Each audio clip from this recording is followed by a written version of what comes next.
Kembali di Selamat Siang Indonesia, sindikat pembuatan surat-surat palsu seperti tidak ada habisnya. Satu ditangkap, yang lainnya bermunculan.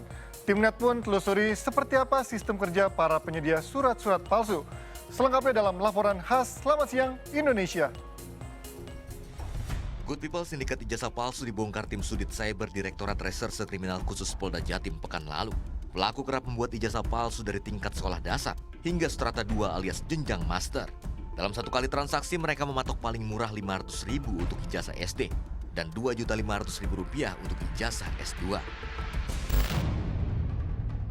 Tapi bukan hanya ijazah, identitas pribadi lainnya seperti akte kelahiran, KTP, paspor, hingga buku nikah pun banyak oknum yang tawarkan jasanya membuat identitas palsu. Pertengahan Maret lalu, unit Resmob Satreskrim Polres Metro Jakarta Utara bongkar sindikat buku nikah palsu. Setidaknya 80-an buku nikah palsu disita. Praktik jual beli buku nikah ini ternyata sudah berjalan sejak 2015 silam. Mirisnya, pelaku sebut juga tak pernah sepi orderan, alias laris manis sejak membuat aktivitas ilegal ini. Total 500-an buku nikah palsu sudah beredar. Pemesannya tak hanya dari ibu kota, tapi juga sekitaran Bekasi, Jawa Barat. Hal ini timbulkan pertanyaan, apakah dokumen identitas palsu mudah didapatkan? Timnet coba menelusuri ke salah satu tempat di bilangan Jakarta Timur. Dari luar, tempat ini seperti jejeran kios yang jajakan jasa percetakan pada umumnya. Tak lama kami berjalan, seorang pria menghampiri tim kami.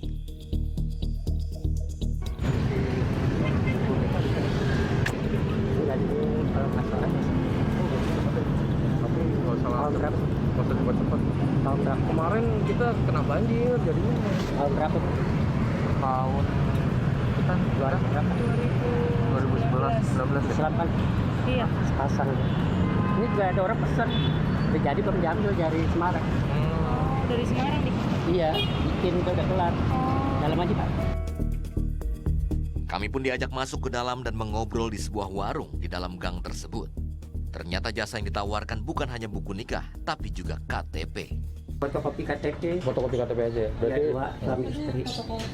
itu KTP-nya juga kita kan namanya musibah bang. Masuk ke selimpet dong. Kira-kira kalau bikin dulu bisa nggak sih? Ya, KTP gitu masih KTP. bisa sekalian nggak? Bisa sekarang tuh.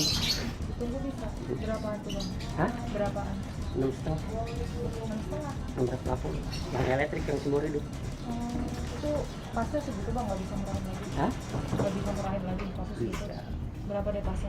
Paling mentok-mentok 600. Dengan waktu kurang dari sehari dan tanpa perlu merogoh kocek terlalu dalam, dokumen palsu sudah bisa didapat.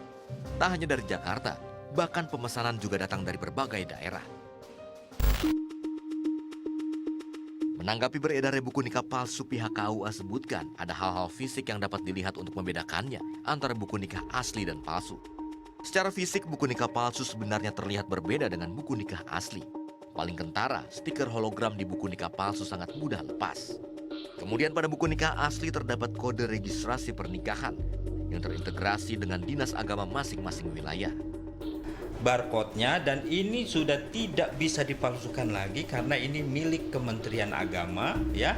Barcode ini untuk melihat ya data si pengantin.